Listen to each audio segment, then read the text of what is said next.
Assalamualaikum warahmatullahi wabarakatuh. Alhamdulillah kita dapat bertemu kembali pada kesempatan kali ini, tentunya secara virtual. Bagaimana kabarnya teman-teman? Semoga selalu sehat dan dalam lindungan Allah Subhanahu wa taala.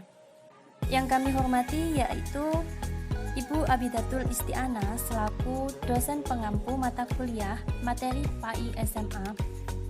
Kami dari kelompok 10 yang terdiri dari rekan saya yakni Nadifah Fahmazushidah dan saya sendiri Qurrata A'yuni akan menjelaskan mengenai penyelenggaraan jenazah sesuai ketentuan syariat Islam yang tentunya pembahasan ini akan dibahas di materi PAI SMA. Adapun pembahasan dalam materi ini yaitu yang pertama perawatan jenazah, yang kedua tata cara memandikan jenazah, yang ketiga tata cara mengkafani jenazah, yang keempat tata cara menyolati jenazah, yang kelima tata cara menguburkan jenazah, yang keenam etika bertakziah, yang ketujuh dan yang terakhir yaitu ziarah kubur. Yang pertama yaitu perawatan jenazah. Dalam hal ini, agama telah mensyariatkan cara-cara mengurus jenazah pemeluknya. Karena itu, dalam agama mengurus atau merawat jenazah sebagaimana layaknya merupakan kewajiban yang hukumnya fardu kifayah. Artinya, apabila salah seorang di antara kita telah menunaikan, maka gugur kewajiban yang lain. Nah, perlu diketahui teman-teman bahwa kewajiban dalam mengurus jenazah juga tergantung dengan jenazah itu sendiri. Seperti yang pertama, jenazah muslim yang bukan syahid, maka kewajiban yang harus dilakukan kepadanya adalah memandikan, mengkafani, mensolati, dan memakamkan sebagaimana layaknya. Kemudian yang kedua yakni jenazah muslim yang syahid. Artinya meninggal dalam peperangan dengan niat untuk menegakkan agama Allah Subhanahu wa taala. Nah, mayatnya itu haram dimandikan sehingga kewajiban untuknya adalah menyempurnakan kafannya. Apabila pakaian yang dipakainya tidak cukup untuk menutup seluruh tubuhnya, mensolati dan memakamkan. Yang ketiga yaitu jenazah muslim yang sedang berihram, artinya melakukan haji dan belum tahallul. Maka kewajiban untuknya tetap dimandikan, dikafani, disolati, dan dimakamkan. Hanya saja ia dimandikan dengan tidak menggunakan wewangian, tidak juga dengan kapur barus ataupun sabun. Kemudian ia dikafani dengan pakaian ihramnya dan tidak ditutup kepalanya kecuali jika perempuan. Kemudian yang keempat, bayi yang terlahir sebelum usia 6 bulan atau siktu. Dalam kitab-kitab ulama dikenal ada 3 macam kondisi. Yang pertama yaitu lahir dalam keadaan hidup, maka perawatannya sama dengan perawatan jenazah muslim dewasa. Yang kedua yaitu berbentuk manusia sempurna, tetapi tidak tampak adanya tanda-tanda kehidupan. Hal ini harus dilakukan sama dengan kewajiban terhadap jenazah muslim dewasa selain mensolati. Dan yang terakhir yaitu belum berbentuk manusia sempurna. Bayi dengan bentuk demikian tidak ada kewajiban apapun terhadapnya, tetapi disunahkan membungkus dan memakamkannya. Yang kelima yaitu bayi yang lahir pada usia 6 bulan lebih, baik dalam keadaan hidup ataupun mati. Kewajiban perawatannya itu sama dengan orang dewasa. Kemudian yang keenam, orang kafir. Dalam hal ini itu dibedakan menjadi 2 ya umumnya, yaitu kafir dhimmi, di mana hukum mensolati jenazah kafir dhimmi adalah haram. Tapi yang harus dilakukan pada jenazah kafir dhimmi ini adalah mengkafani dan memakamkannya. Kemudian yang kedua, kafir harbi dan orang murtad. Kafir harbi yakni kafir yang memerangi kaum muslim. Kalau yang kafir dhimmi tadi yaitu kafir yang tunduk pada kekuasaan muslim. Nah, pada dasarnya tidak ada kewajiban untuk melakukan apapun terhadap jenazah kafir harbi. Hanya saja diperbolehkan untuk mengafani dan memakamkannya. Kemudian perlu kita ketahui bahwa sebelum kita memandikan dan menyolati jenazah itu, maka ada penanganan pertama yang harus diperhatikan. Kemudian dilakukan dalam perawatan jenazah, yakni yang pertama itu memejamkan kelopak mata. Nah, pandangan mata akan mengikuti keluarnya roh. Maka wajar apabila di antara kita pernah menemukan seseorang yang meninggal dalam keadaan matanya masih terbuka, bahkan melotot. Dan apabila tidak dipejamkan, maka terkesan menakutkan. Hal ini diriwayatkan oleh Ummu Salamah bahwa Rasulullah SAW pernah bersabda, sesungguhnya mata akan mengikuti roh ketika dicabut. Yang kedua, mengikat rahangnya. Yang ketiga, yaitu melemaskan persendian jenazah. Tulang-tulang persendian jenazah akan segera dilemaskan, seperti segera untuk melipatkan tangannya ke siku, lutut ke paha, paha ke perut. Setelah itu dibujurkan kembali dan jari-jari tangannya dilemaskan. Apabila agak terlambat atau sudah kaku, maka boleh menggunakan minyak atau lainnya untuk melemaskan sendi-sendi tulang jenazah. Hal ini bermanfaat untuk memudahkan dalam proses memandikan dan mengkafani. Yang keempat yaitu melepas pakaian yang dipakainya. Diganti dengan kain tipis yang menutup seluruh anggota tubuh, yang ujung-ujungnya diselipkan di bawah kepala dan kedua kaki. Kecuali ketika jenazah melaksanakan ihram, maka kepalanya harus dibiarkan terbuka. Yang kelima yaitu memindahkan jenazah. Yang keenam, menindih perutnya. Yang ketujuh, menutup badan jenazah. Yang kedelapan, membebaskan segala tanggungan hutang dan lainnya. Dan yang kesembilan, yaitu segera diurusinya. Seperti sabda Rasulullah SAW, ada 3 hal yang tidak boleh ditunda, yaitu sholat apabila sudah masuk waktunya, jenazah, dan menikah ketika telah menemukan wanita sekufu atau sederajatnya. Yang kedua, yakni pembahasan tata cara memandikan jenazah. Jumhur ulama menjelaskan bahwa hukum memandikan jenazah bagi orang muslim yang hidup adalah fardu kifayah, seperti yang dijelaskan pada materi sebelumnya. Kemudian, sabda Rasulullah SAW dari Ibnu Abbas radhiyallahu anhu, Nabi SAW bersabda, mengenai orang yang terjatuh dari kendaraannya kemudian meninggal, mandikanlah ia dengan air dan bidarah, dan kafankanlah dengan 2 lapis kainnya. Hadis muttafaqun alaih. Adapun syarat-syarat wajib memandikan jenazah, diantaranya jenazah itu adalah orang Islam, apapun alirannya, mazhabnya, ras, suku, dan profesinya. Yang kedua, didapati tubuhnya walaupun sedikit. Yang ketiga, bukan mati syahid. Ya. Kemudian, orang yang berhak memandikan jenazah yaitu apabila jenazah itu laki-laki, maka yang memandikan seharusnya laki-laki. Adapun perempuan tidak boleh memandikan kecuali istri dan mahramnya. Yang kedua, apabila jenazah itu perempuan, seharusnya dimandikan oleh perempuan juga. Laki-laki tidak boleh memandikan kecuali suami atau mahramnya. Yang ketiga, apabila jenazah itu seorang istri, sementara suami dan mahramnya ada, suami itu lebih berhak untuk memandikan istrinya.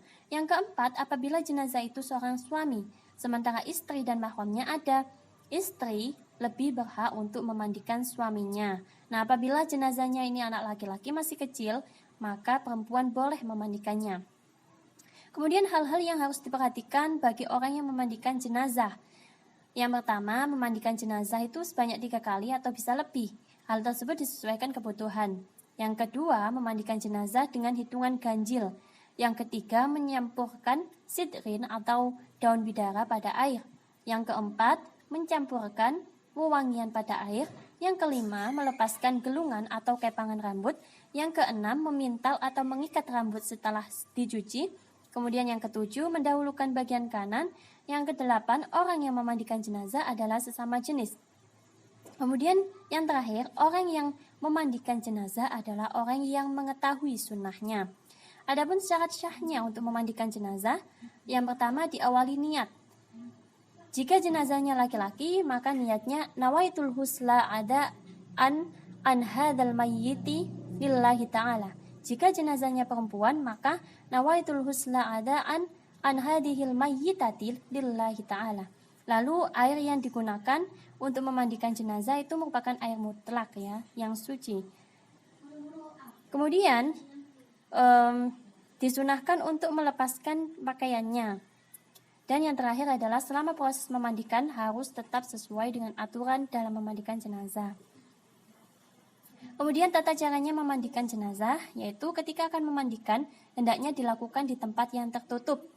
agar yang melihatnya itu hanya orang-orang yang memandikan dan yang mengurusnya saja. Kemudian apabila memungkinkan, jenazah dihadapkan ke arah kiblat, tubuhnya membujur dengan kepala ke arah utara, kaki ke arah selatan, atau sesuai dengan letak dan ruang yang tersedia.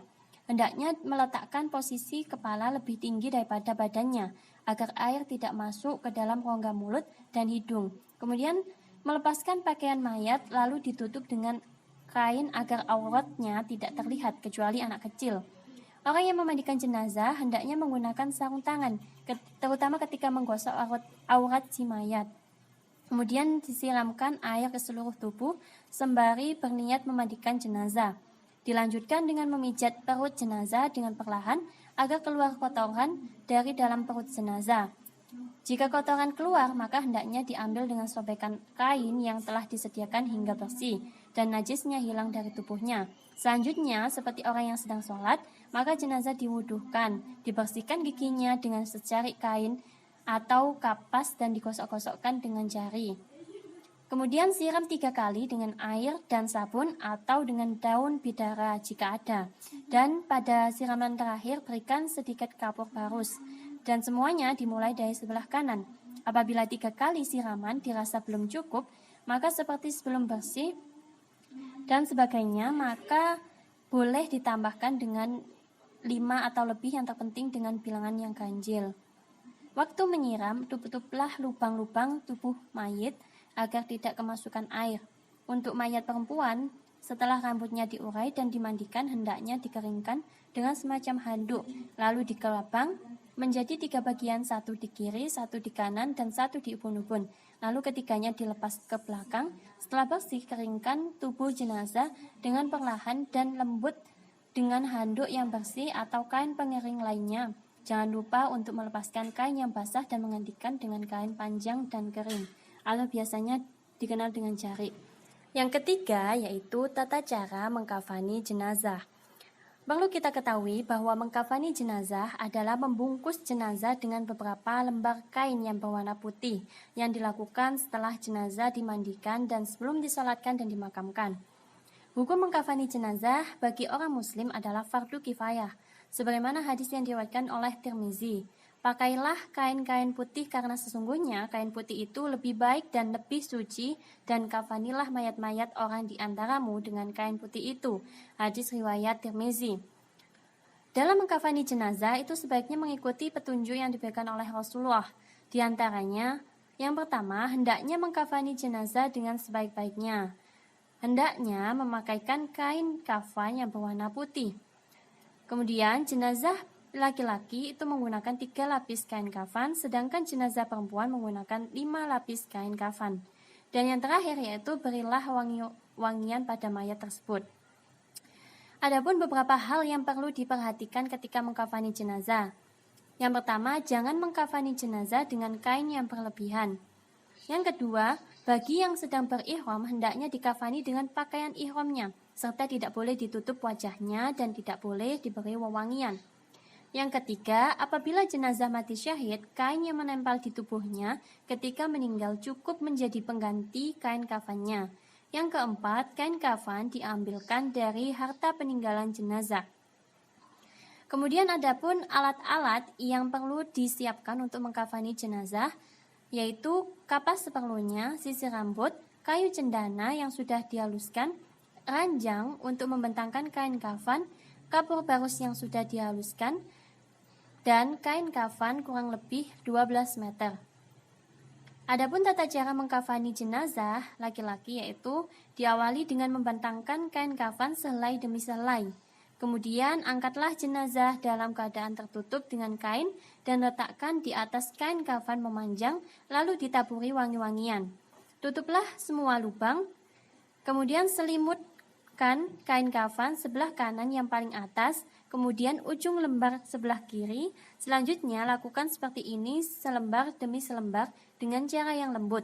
Kemudian ikatlah dengan tali yang sudah disiapkan sebelumnya di bawah kain kafan 3 atau 5 ikatan.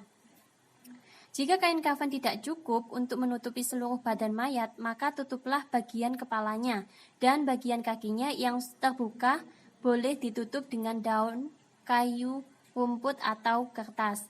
Jika seandainya tidak ada kain kafan kecuali sekedar menutup auratnya saja, maka tutuplah dengan apa saja yang ada. Sedangkan tata cara pelaksanaan pengkafanan jenazah bagi jenazah perempuan, yaitu pertama susunlah kain kafan yang sudah dipotong-potong untuk masing-masing bagian dengan tertib. Kemudian angkatlah jenazah dalam keadaan tertutup dengan kain dan letakkan di atas kain kafan sejajar, serta taburi dengan wangi-wangian atau dengan kapur barus. Selanjutnya, tutuplah lubang-lubang yang mungkin masih mengeluarkan kotoran dengan kapas. Tutupkan kain pembungkus pada kedua pahanya, lalu pakaikan sarung dan baju kurung. Dandani rambutnya dengan 3 dandanan, lalu julurkan ke belakang, kemudian pakaikan kerudung, lalu membungkus jenazah dengan lembar kain terakhir dengan cara menemukan kedua ujung kain kiri dan kanan, lalu digulungkan ke dalam. Terakhir, ikat dengan tali pengikat yang telah disiapkan. Yang keempat, yaitu tata cara menyolati jenazah. Sholat jenazah itu dilakukan ketika kita mendengar berita kematian seorang muslim. Sholat ini dilaksanakan setelah memastikan bahwa ruh seorang muslim telah keluar dari jasad. Sebagaimana kita ketahui tentang keutamaan sholat jenazah sendiri, yaitu yang pertama mendapatkan pahala sebesar gunung. Hal ini sesuai dengan sabda Rasulullah SAW dari Abu Hurairah radhiyallahu an. Nabi Muhammad SAW bersabda, barang siapa yang menyaksikan jenazah dan ia menyolatinya, maka baginya pahala 1 qirot. Dan barang siapa yang menyaksikan hingga jenazah dikuburkan, maka baginya pahala 2 qirot. Ada yang bertanya, apa yang dimaksud dengan 2 qirot? Maka Rasulullah SAW menjawab, seperti 2 gunung yang besar. Hadis riwayat Bukhari. Yang kedua, yaitu memberi syafaat kebaikan bagi si mayit. Hal demikian dikabarkan dari sabda Rasulullah SAW. Tidaklah seorang mayit yang disolati sekelompok umat muslim yang mencapai 100 orang. Semuanya memberi syafaat, mendoakan kebaikan, melainkan syafaat doa kebaikan mereka akan dikabulkan padanya. Hadis riwayat Muslim. Demikianlah keutamaan menyolati jenazah. Lalu mengenai cara menyolati jenazah, sudah pasti menyolati orang yang sudah meninggal memiliki aturan tertentu, berbeda dengan sholat biasanya. Sholat jenazah dilakukan dengan 4 takbir, dan dalam setiap takbir ada bacaan tertentu. Berikut tata cara sholat jenazah sesuai dengan tuntunan Nabi Muhammad SAW. Yang pertama, mayit dihadapkan ke arah kiblat.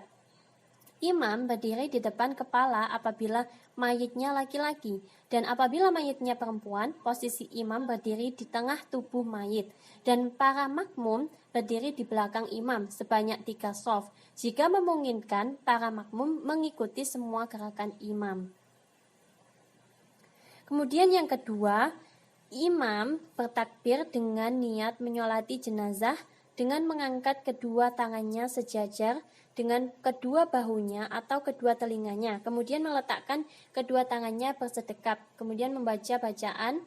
Yang pertama, takbir pertama membaca surat Al-Fatihah, kemudian takbir kedua membaca sholawat, yakni Allahumma sholli ala Sayyidina Muhammad wa ala ali Sayyidina Muhammad kama sholaita ala Sayyidina Ibrahim wa ala ali Sayyidina Ibrahim innaka Hamidum Majid.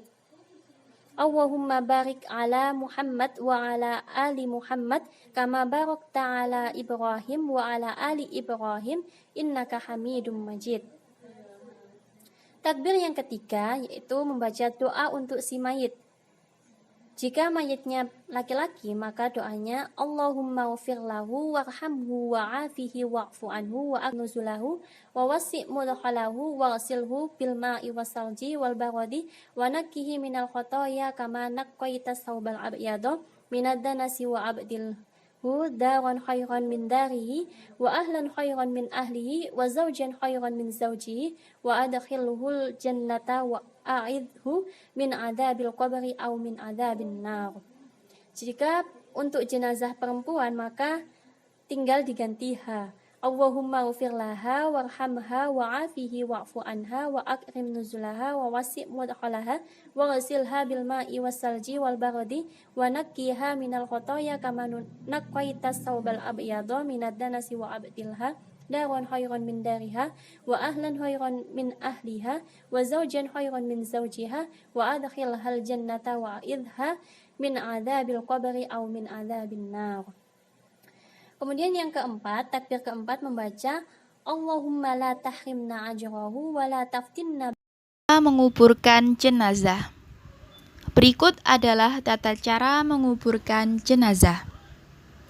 Yang pertama, agar mempersiapkan penggalian tanah atau sebuah lubang atau liang lahat sesuai dengan ukuran mayat atau sesuai ukuran, yakni sedalam ukuran orang berdiri dan lebarnya kurang lebih 4,5 hasta atau secukupnya. Yang kedua, terlebih dahulu mayat diturunkan dan diletakkan di ujung kuburan, lalu diangkat dari arah kepala dan kedua kakinya didekatkan ke tanah, lalu diletakkan dengan pelan dari sisi kanannya dan menghadapkan badannya ke arah kiblat atau miring ke kiblat, sambil diucapkan Bismillah wa ala millati Rasulillah. Lalu bukalah tali pengikat di samping kepalanya, lalu bukalah kafan pipi kanannya dan letakkan di atas tanah. Jika perlu, ia dibuatkan bantal dari batu bata atau semacamnya. Lalu diazani sekaligus dikomati dengan pelan pada telinga kanannya, lalu ditutupi dengan batu bata atau kayu yang disediakan dengan posisi agak miring untuk menghalangi masuknya tanah. Lalu setelah rapat, tutup dan ratakanlah tanah dan beri tanda lurus di atas kepalanya. Setelah itu ditalqin, usahakan lurus dengan posisi kepala mayat. Dan agar menyesuaikan penggunaan kata ganti atau isim dhamir antara laki-laki dan perempuan, baik itu tunggal, ganda, jamak ataupun campuran. Dari Abu Hurairah radhiyallahu an, Nabi sallallahu alaihi wasallam bersabda, "Talkinlah kepada orang matimu dengan kalimat la ilaha illallah." Muttafaqun alaih. Etika bertakziah atau melayat. Berikut adalah etika bertakziah. Takziah atau berkunjung ke tempat orang meninggal.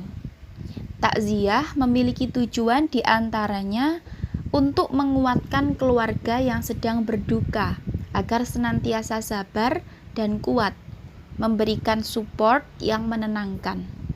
Hukum bertakziah sendiri adalah sunnah.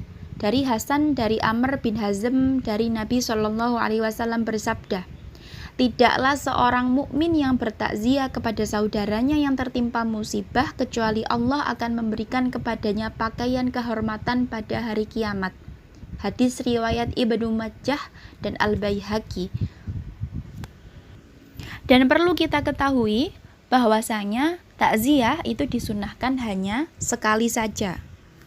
Hal yang disunahkan dalam bertakziah adalah mengucapkan bela sungkawa kepada keluarga yang tertimpa musibah dan kerabatnya, kemudian pergi untuk meneruskan aktivitas lain dan tidak duduk-duduk berkumpul lama. Ziarah kubur.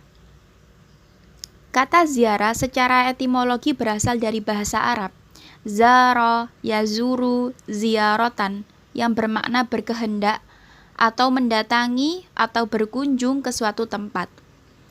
Demikian istilah ziarah kubur bisa diartikan mengunjungi kuburan dari kerabat, kawan, saudara, atau siapapun, baik kuburan yang muslim atau yang kafir. Pada umumnya, kaum muslimin melakukan ziarah kubur untuk mendoakan yang meninggal, mengenangnya, serta melakukan tafakkur atas hikmah kematian.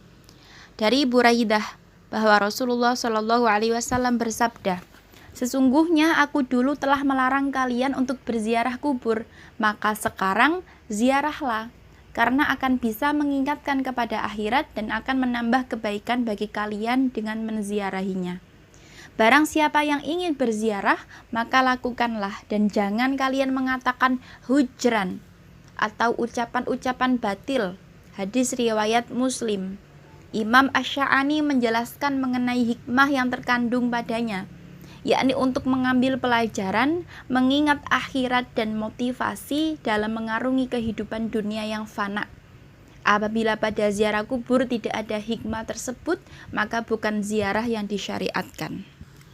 Demikian perlu kita ketahui hikmah terbesar dari ziarah kubur, yakni bagaimana kita sebagai manusia yang masih hidup di dunia untuk senantiasa bertafakkur, mengingat akan hikmah dari kematian itu sendiri. Alhamdulillah, sekian terima kasih dari kami. Wassalamualaikum warahmatullahi